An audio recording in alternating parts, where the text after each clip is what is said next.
Hello, everyone, and we're back with another chapter of The Guardians of Lore. Today we're going to be reading Chapter 4, Tiger Lilies. Let's get started. I sent Soy home and told him not to say a word until we could come up with a plan. He was too frazzled to argue. Soy walked home along the path behind my house that crossed the woods to his while I headed inside. When I slid the back door open, I saw my mom and the men in the bow tie sitting in our living room. She sat by the fireplace, and he sat closest to the front door. My mom and the men were mid-conversation when I walked in. He looked at me from the corner of his eye, but kept speaking. "They're absolutely beautiful, Miss Calum. I don't believe I've seen Lilium bulbiferum that vibrant since my last trip overseas," said the man as he touched the lilies that were on the table between them. "Oh, you're too nice," my mom said with a giggle. My mom wasn't known for giggling, but flowers were one of her most favorite things in the world. She filled the house with them whenever she could. The most that my dad would say about it was that fake flowers cost less. "Does your son have an appreciation for flowers as well?" the man asked, turning to look at me. His blonde hair was pressed firmly against the top of his head, and his pale skin looked almost shiny. The thing that stood out the most, though, was his toothy grin. I felt uneasy. I wished that I was still talking to the frog instead. "Ah, there you are! Couldn't have a seat and say hello to Mr. my mother said, stopping for a moment. "Reem," he finished for her, "and it's a pleasure to meet you, young man." "Hello," I said. "Good job," my mom whispered happily. "That's exactly where a hello goes." "Mr. Reem is from the school board," she said louder. "He's here to—" Once again, she wasn't sure how to finish her sentence. "I'm here to speak with you about Miss Weaver's class," he interjected. "We've begun an initiative where we, the board members, speak directly with students to learn more about their experiences in the school system. We'd like to have an open dialogue between the administration and the children." "I think that's just wonderful," my mom said. She was smiling ear to ear, looking for me to agree. I gave a nod and then waited for someone else to speak. "Mrs. Calum, we've found that students tend to be more free and honest with their feelings when their parents can't hear. I assure you, I've been trained in creating an atmosphere where students can speak their mind without fear of unjust punishment," said Mr. Reem. "I see," said my mom. She turned to me and spoke in her usual kind voice. "I'm going to be right here in the kitchen if you need anything, sweetie. Remember that you can be honest with Mr. Reem, and nothing bad will happen, okay?" I nodded and watched my mom leave for the kitchen. I looked at Mr. Reem's clothing. He wore a blue suit with a yellow bow tie. It wasn't a regular yellow, though, so I could see why my mom had mentioned it. As he moved, the light reflected off it in every direction. It didn't move like clothes usually do. In fact, it didn't move at all. I also noticed just how tall Mr. Reem was. He was taller than my mom, even when he was sitting down.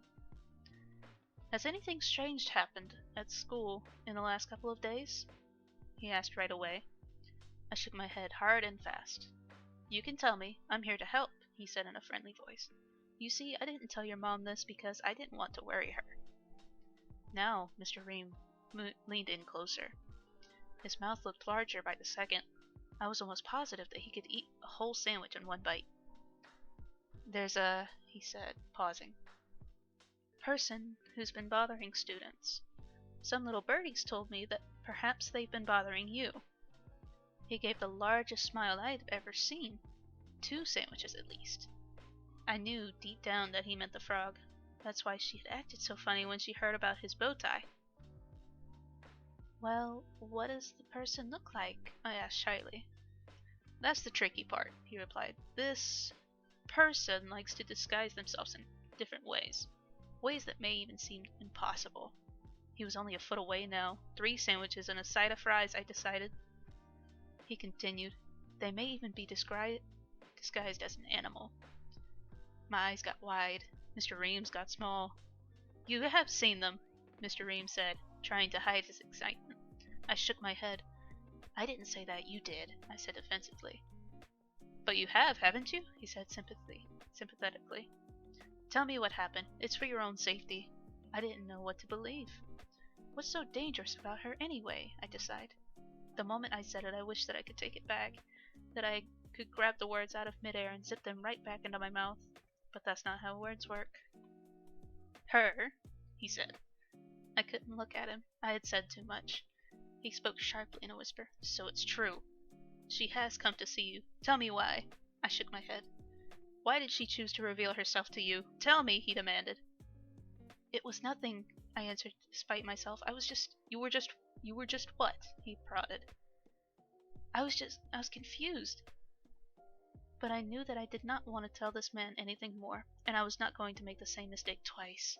I was just catching frogs in the wood with Soy, and we didn't know it was a special frog when we caught it, I swear. And she asked us to let her go, so we did, I said in one breath. Mr. Ream sat back in his seat and listened to me ramble on. And she made me promise not to tell anyone. Am I in trouble? I said, pretending to cry. I had learned how to fake cry the year before when I tried out for the small part in the school play. As it turned out, the role of Weeping Willow wasn't even a speaking part. It's just a tree. No crying required. Still, after 40 minutes of standing up on stage, not being allowed to move, I cried a little anyway. No, he hissed. You just disappointed me. I thought for a moment that you were the... My mom walked in smiling, with a vase in her hand. Sorry to interrupt, but I thought you might enjoy seeing my latest... She stopped when she saw me. What are you two talking about in here? She asked, a bit concerned. Oh, Miss Calum, your son and I were just... Mr. Ream sputtered. Why is he crying? My mom asked more forcefully. She rushed to my side to console me. It's nothing, Mr. Ream pleaded. Sometimes these talks can be emotional. If you wouldn't mind asking just a few more questions. The tears were flowing more freely now. I had become the weepiest Willow in the world. I would mind, she said firmly. And if you would like to keep your job, you leave now. Mr. Ream straightened his jacket and grabbed a briefcase from behind the couch. Yes, of course. Thank you for your time, he said. He opened the door and turned to me. Be sure to let me know if your story changes, he said with an unfriendly glare. My mom put her arm around my shoulder. Out, she shouted. I spent the rest of the night listening to my mom speak on the phone with people from the school district. Apparently Mr. Ream was hardly regarded, but my mom didn't care. She was beyond angry. She yelled at some of the school people, and even threatened to call the police once. By bedtime she seemed a little calmer. Whatever Mr. Ream wanted with that frog, it wasn't good. I decided then and there that I wasn't going to let him get to her. The next morning, my mom gave me an extra long hug and apologized for the 10th time for letting Mr. Ream in the house. I told her for the 10th time that it was all right. Soy and I met in front of my house to walk to school, as usual. I hadn't spoken to him since the treehouse, but it was immediately clear that he had gotten over the backpack chewing phase. How do you think it learned to talk? How come she could talk? He asked. Without waiting for an answer, he continued, and how did it know my name? I don't know, same as you, I said honestly. But what about the dude with the bow tie? He asked excitedly. His name is Mr. Ream. Soy, he knew about her, I said. About the frog? Soy asked. Yeah, he said that he was looking for someone who could disguise themselves as an animal. She was right to warn us. There was definitely something off about him, I said. You didn't tell him anything, right? Asked Soy.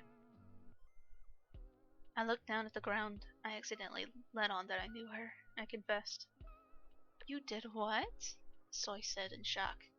I didn't mean to. It came out by accident. And then Mr. Ream grilled me on why she had come to me. Apparently it's a big deal that she did.